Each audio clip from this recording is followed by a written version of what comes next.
Nedávno na mě vyskočilo video z sekty na krála českého YouTube, Vedry dokument. Video vydal Magrodík, tohle člověka neznám a přijde mi jako zajímavý dokument, který by se měli zlídnout, takže jo, jdeme na to. Ako sa niekto, kto do 13 nevlastnil ani počítač, stal v 15 jedným z najväčších youtuberov svojej doby, po boku mien ako Gogo, House či Smusa, od detstva poznačeného sektou, cez nenávisť a vyhrážky, až po miliónové slednutia a kanál s takmer 3/4 miliónmi odberateľov. Toto je príbeh Vedryho.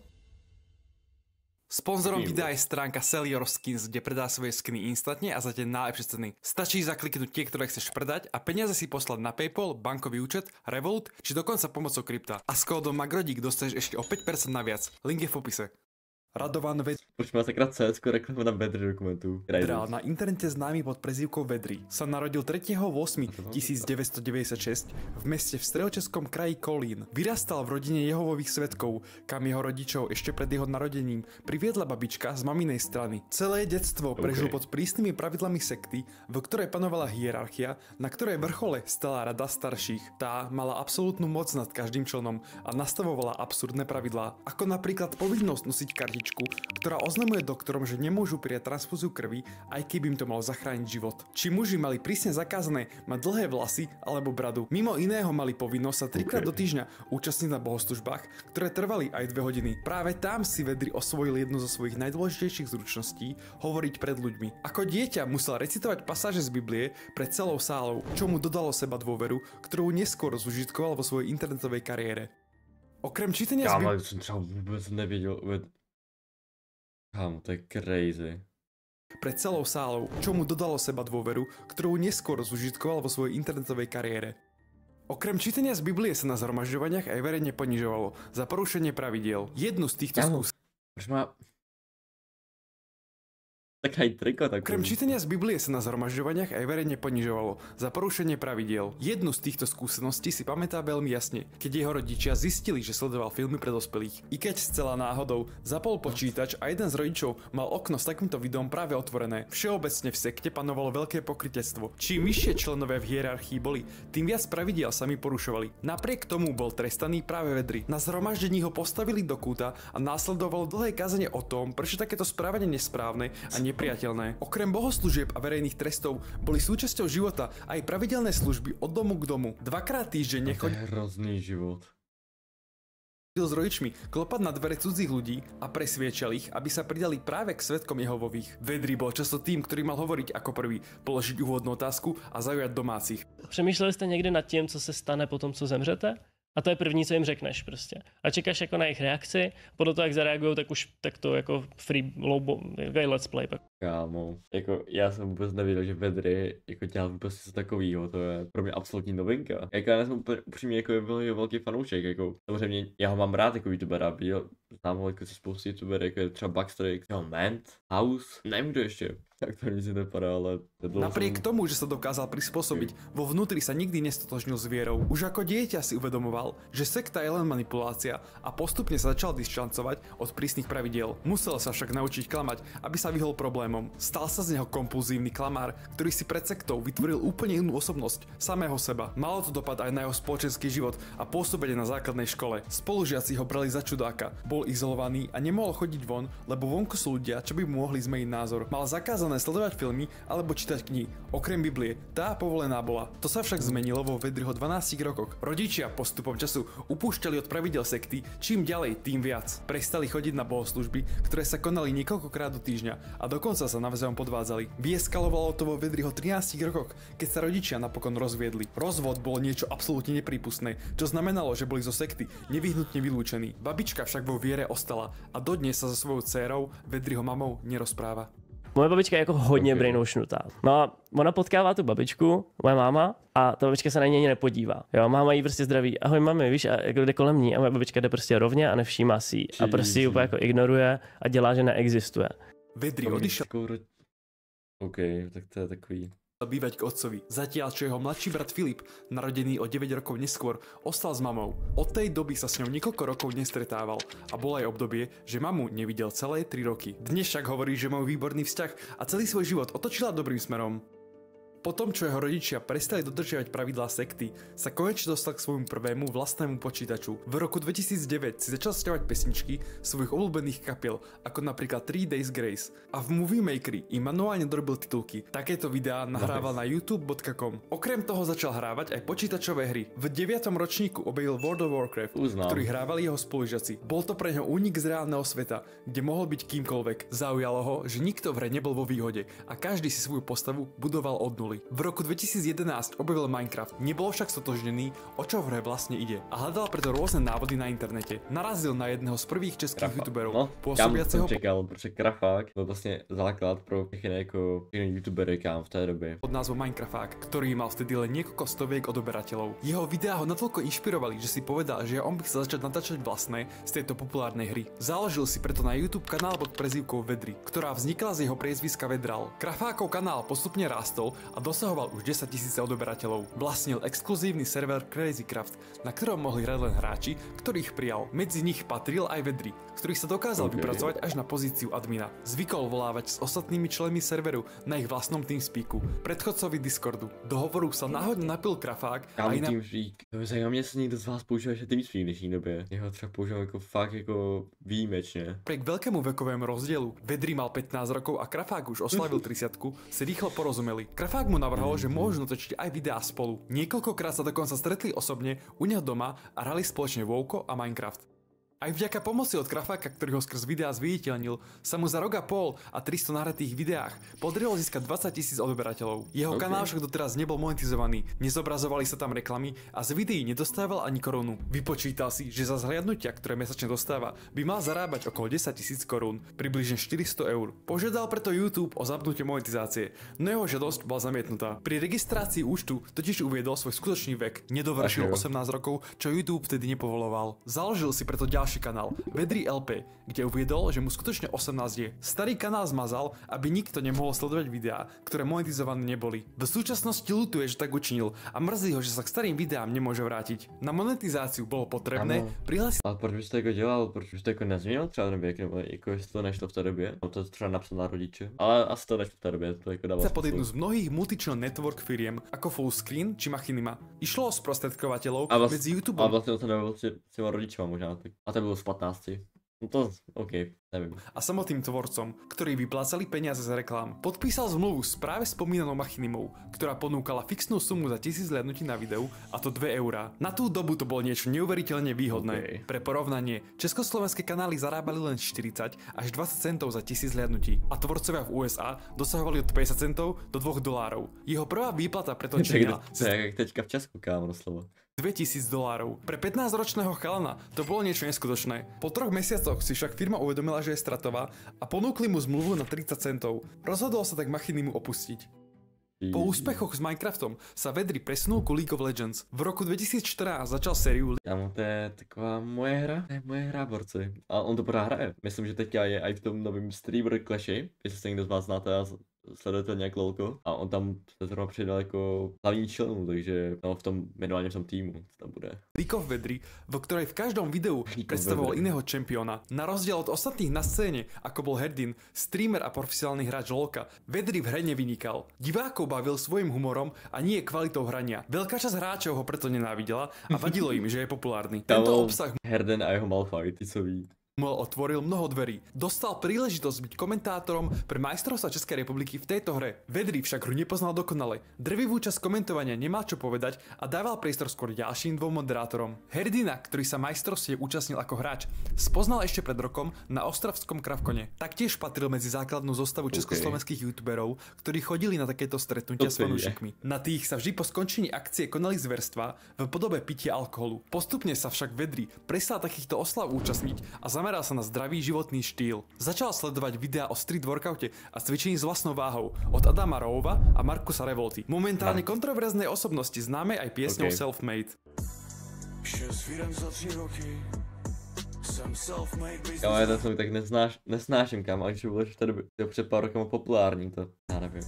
Cvičením sa snažil riešiť problémy s chrbticou Leukemii. a skoliózou. Nepomohlo tomu, že väčšinu času Já mám skoliózu, to je, nechci to zažít. cvičením sa snažil riešiť problémy s chrbticou a skoliózou. Já mám skoliózu jsem měl já, no možná ji mám i doteď, ale jako v mírném množství a já mu to nikomu nedoporučuji mít. Nejhorší věc páteří, ale jako určitě se s tím dá něco dělat, ale je to hrozný. Pomohlo tomu, že väčšinu času trávil hraním hier a sedením pri počítači. No zdravotné ťažkosti by mal aj tak. Spolu s kamarátmi dokonca presvedčili vedenie mesta, aby postavili workoutové ihrisko. Keď však prišla zima, nechcelo sa mu tam chodiť a začal cvičiť vo fitku. Odvtedy cvičí aktívne, ale iba pre seba. Nemá výrazný progres, ani nedodržiava stravu. V roku 2015 maturuje na strednej priemyselnej škole v obore informačnej technológie. Tu nenavštevoval Mě připomíná ta Pedry mě doslova.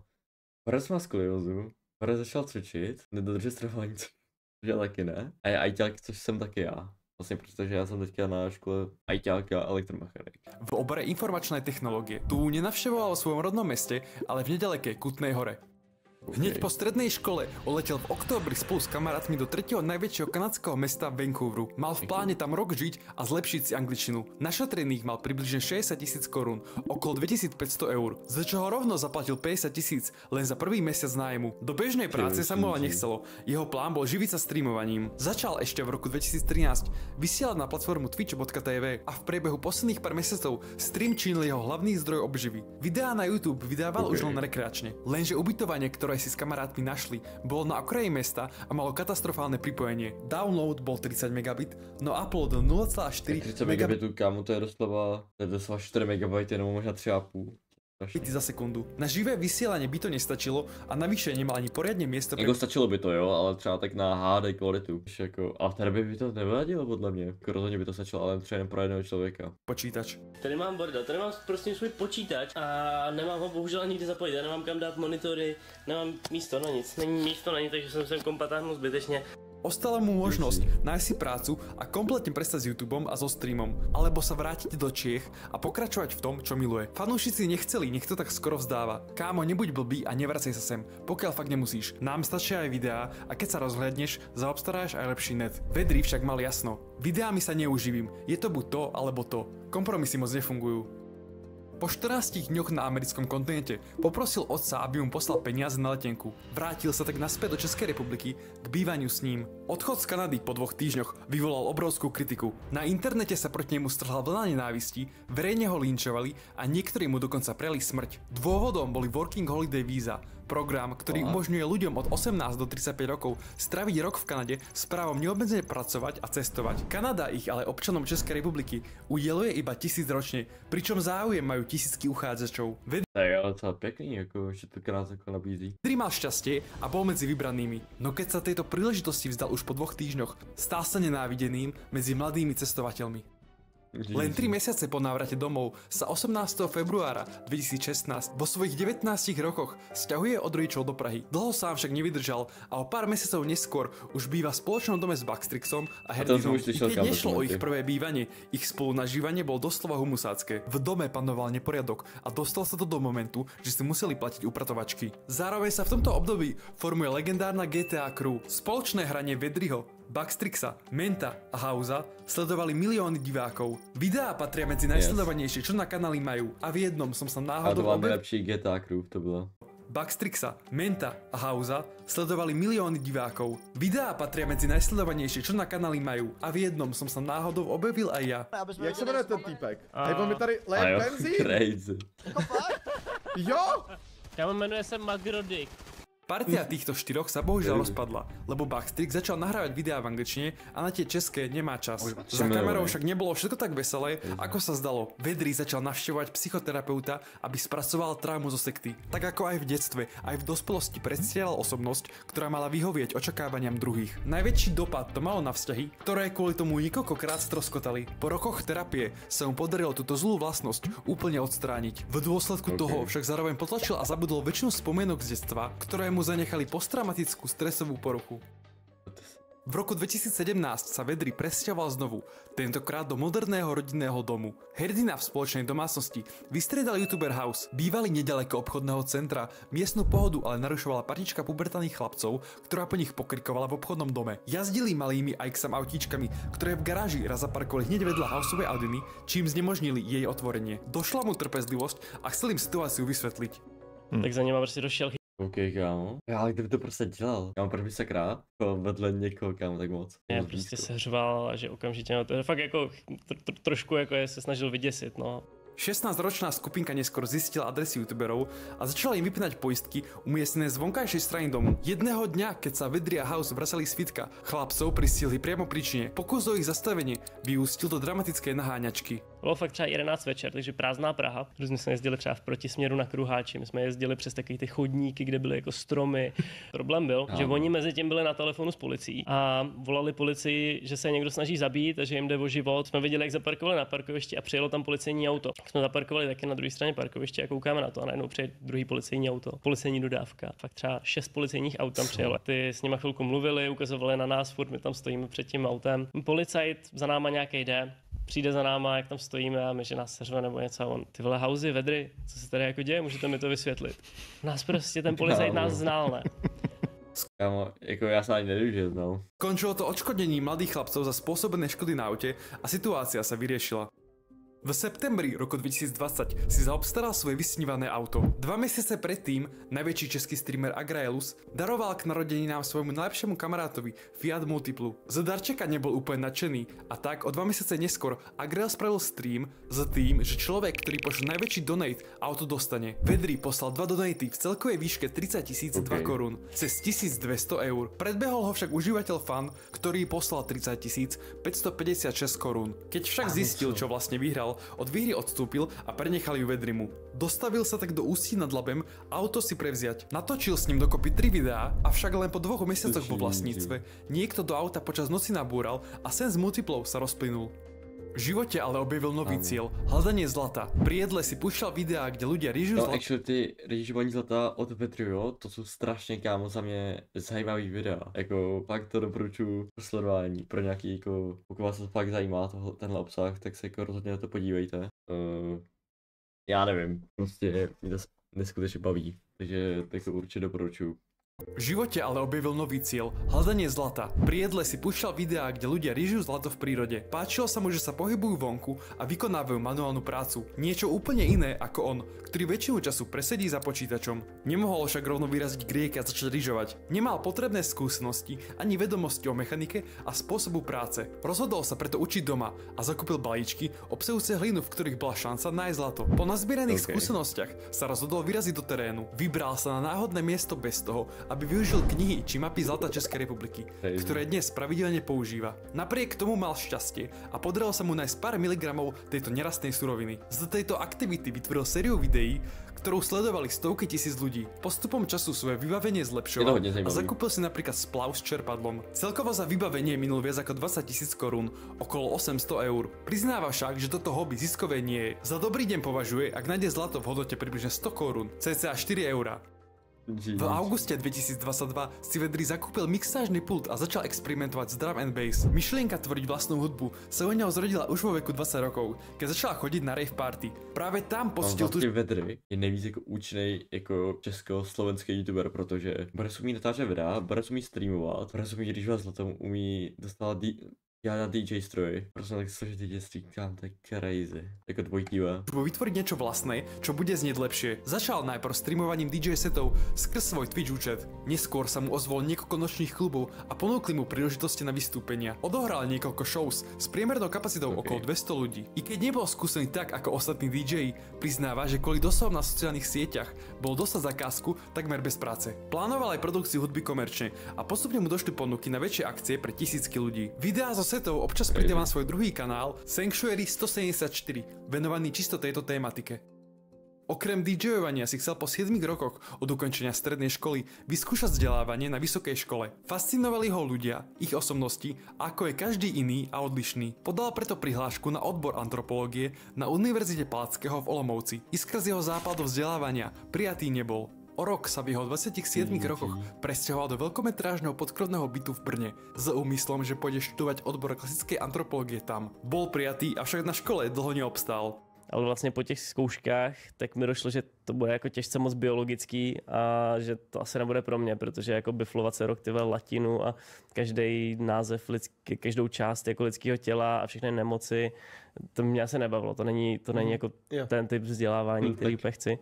So školou. Já nevím, proč jako, když bych se asi jako neučil, nebo... To však nevzdal a podal si poslednú prihlášku na Filozofickú fakultu Karlovej univerzity v Prahe. Prijímacie skúšky však nespravil a zároveň si uvedomil, že akademický život sa nehodí k jeho lifestylu. Buď by vyhorel veľmi rýchlo, alebo by musel dať tvorbu videí na svoj YouTube kanál stranou. Práve o ten takmer o rok na to prišiel.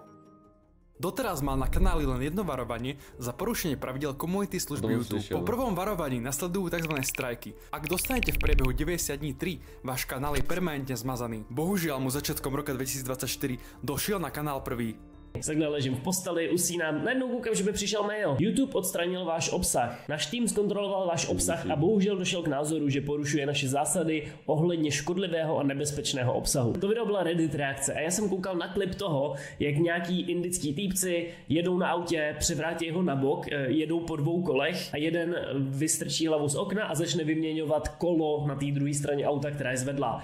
Originálne video, na ktoré reagoval, je stále na YouTube dostupné. Bol akurát vo fázi sťahovania z Brna do Prahy. Povedal si, že keď príde do nového bytu, všetky staré videá skontroluje a tie, ktoré mu prídu nevhodné, nastaví ako súkromné, aby sa vyhol ďalšiemu porušeniu pravidiel. Na nešťastie mu v priebehu cesty 8 hodín po prvom strajku došiel e-mail, že na kanáli obdržal ďalší strajk. Išlo o Reddit reakciu z roku 2016, kde sa skateboardista spustil z prudkého kopca v daždi. Nič sa mu nestalo a originálne video je taktiež na YouTube dostupné. Zo strachu, že by mohol prísť o kanál, Vedri nastavil všetky videá na neverejné. Pri tejto kontrole si uvedomil, že v starých videách používal N-word a vtipy, ktoré by dnes už neprešli. Začal sa bať cancel culture a vtipy cez hranu žart. Kámo, N-word, to je docela funny, že N-word třeba prostě každý použil třeba v roce 2016. Či nikomu nepíše a hovorí ich iba osobne.